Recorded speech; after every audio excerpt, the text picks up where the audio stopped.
Step back in time with us to the mysterious world of ancient Egypt, where the sands of the desert hold secrets that history books dare not reveal. How did the ancient Egyptians view women, and how did this influence their interactions? In this captivating journey through history, we'll unravel some of the most unsettling and creepy things men have ever done to women in ancient Egypt. When studying history, it's important to be careful and not make broad assumptions or stereotypes. Ancient Egypt had a long and varied past, and people had different lives. We shouldn't make big statements about what men did to women in ancient Egypt or any old society. However, when we look at historical documents and stories, we can see that there were times when women in ancient Egypt were treated unfairly. They didn't always have the same rights and opportunities as men. It's important to remember that this varied depending on when and where in ancient Egypt you're talking about. Some women, like queens, had important roles, but overall, there were gender differences in how people were treated in ancient Egypt. One of these creepy instances is that Egyptian women were regularly flashed by men in passing boats. Today, women might get upset when a man makes inappropriate comments or whistles at them. But think about the difficulties faced by women in ancient Egypt. Their trip to a special religious event was spoiled by a sight that would embarrass even the boldest catcaller. As the sun set over the Nile, families gathered in boats, embarking on a spiritual pilgrimage towards the city of Bubastis. The sacred ceremony awaited them, promising a connection with the divine. Despite the sacred nature of the event, some men couldn't control their lustful desires. They took advantage of this special chance to engage in the crudest type of catcalling. As the boats moved through the towns, men would shout, taunt the women, and lift their clothing. The lingering question is, why did they do it? They genuinely believed that their lewd gestures and comments would entice the women, encouraging them to jump into the water and swim after these audacious voyagers. You thought that was bad? Then wait until you see the disgusting ways in which women had to practice birth control. In ancient Egypt, people used strange mixtures to prevent pregnancy. They thought these mixtures would work, even though they don't make much sense. In ancient Egypt, people were pretty clever when it came to medicine, even though some of their methods might sound a bit gross. When it came to birth control for women, they had a few choices, and some of them were a bit more pleasant. One method involved using honey, specifically acacia honey, which is a kind of sweet, sticky stuff. After having sexual intercourse, women would apply this honey inside the vagina using swabs or inserts, kind of like using a cotton swab. The idea was that the honey might help prevent pregnancy. It's a bit unusual, but it shows that the ancient Egyptians were really curious about finding ways to control pregnancy. And for the braver women, another method was there, which was truly disgusting. One of the disgusting methods involved a mixture of crocodile dung and various mixed tree leaves. The reasoning behind this practice is still largely shrouded in mystery, and it may seem quite bizarre to us today. The idea was that if a woman inserted a mixture of crocodile dung and various tree leaves into her body immediately after sexual intercourse, it would prevent fertilization. The mechanics of how this combination was thought to work were based on assumptions that are quite different from our modern understanding of reproduction. The ancient Egyptians believed in the power of symbolism and thought that the Nile River, which was inhabited of crocodiles, held significant fertility associations. The use of crocodile dung might have been linked to the idea that these creatures were symbols of fertility and therefore their dung could have contraceptive properties. The mixed tree leaves, on the other hand, might have been chosen for their symbolic or medicinal significance.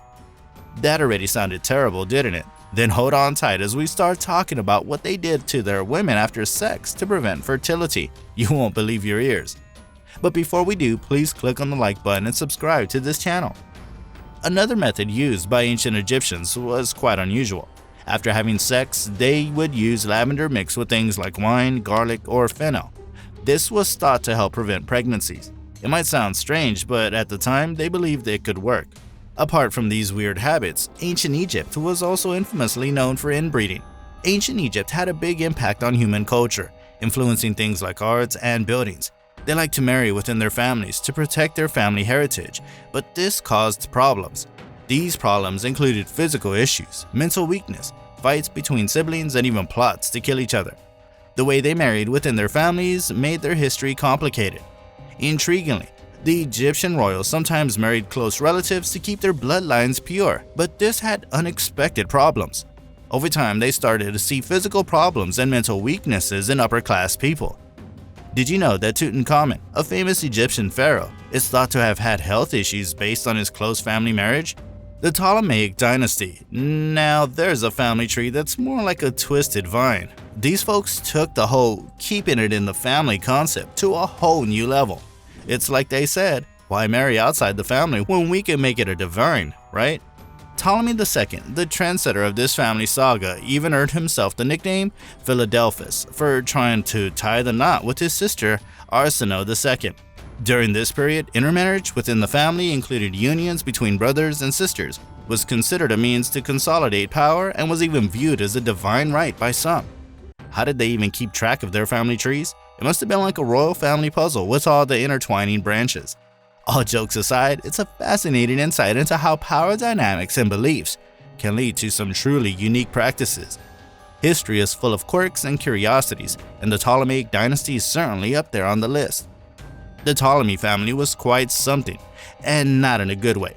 They really loved keeping it all in the family, and historians have taken a good look at their family tree.